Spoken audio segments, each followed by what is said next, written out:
today I will start off with this question, right? The question that it has here, what you said in Parliament has made waves to the point that a couple of ministers had to respond to you.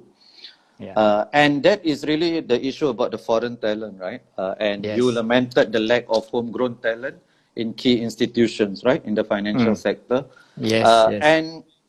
And my first question is this, and I understand what you said probably resonate with many Singaporeans, and I think at least from my conversations, I think most people agree with the essence of what you said. I guess my personal discomfort is where is the line between fighting for the rights of Singaporeans and being xenophobic? And one can say that in many ways, right? The people, the new citizens, they are more Singaporean than you and I, right? Because for us, being Singaporean is an accident of birth. But for them, they chose to be Singaporean. And we didn't make that choice. So in many ways, they are more Singaporean than us. So why did you say whatever you say? And maybe you can elaborate on what exactly you meant. Okay, I think first of all, I don't agree that they are more Singaporean than us. Because you don't we are brought up by Singaporeans, right? Okay. Yes. Now, we are not only born as Singaporeans by accident, but we are brought up by Singaporeans, you know, and we are here for generations, you know, at least 2 generations, and a lot of the Singaporeans are more than 2 generations, many generations. So we actually developed this place, of course, together with the leadership of, in the past was the colonial government and then the PAP government, which did very well, you know, but so we are actually, I don't agree that we are less Singaporean than the naturalized citizens, okay? But as I've said before, as long as you become a citizen, we will not discriminate against naturalized citizens or, you know, when you're a citizen, you're a citizen. There shouldn't be multiple classes or 2 classes of citizen, okay? If you're Singaporean, you're Singaporean, okay? So, but what we sort of argue with the government about is that when all these naturalized citizens have become our citizens, we'll take care of them, okay?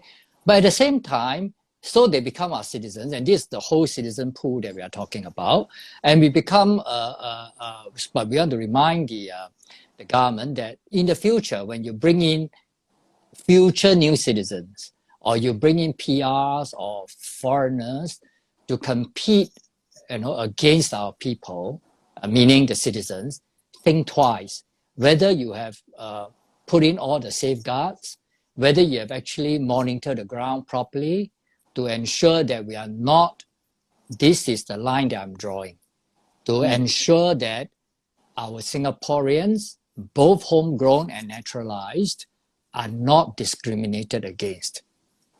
Okay? There's ample evidence now from anecdotal and also from statistics, although we are still involved in a statistical kind of argument with the government, okay? Whether the foreigners and the immigrants, by and large, have displaced many of our Singaporeans or not, okay? The governments have put up their statistics. And in fact, there are more statistics being put up in recent days and weeks.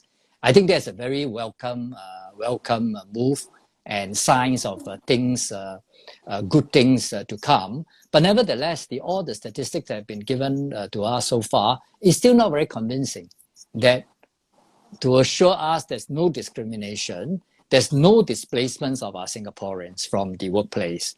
In fact, even the Minister of Manpower herself admitted that there is probably some problem with the PMETs who are about 40 to 50 years old, okay?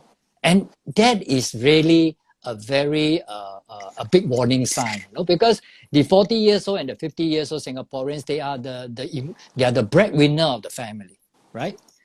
So, and if the breadwinner becomes unemployed, that's really a very serious matter. Of course, we also have to look after our young workers as well, those who newly graduate from the university and all that.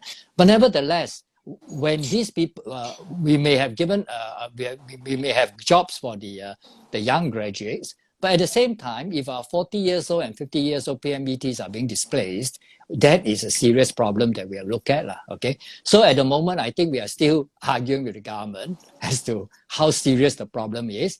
But I think until all the facts are there, we wouldn't be too sort of dogmatic about anything. We'll accept what the governments have shown us, and we continue to voice that out in Parliament. Yeah.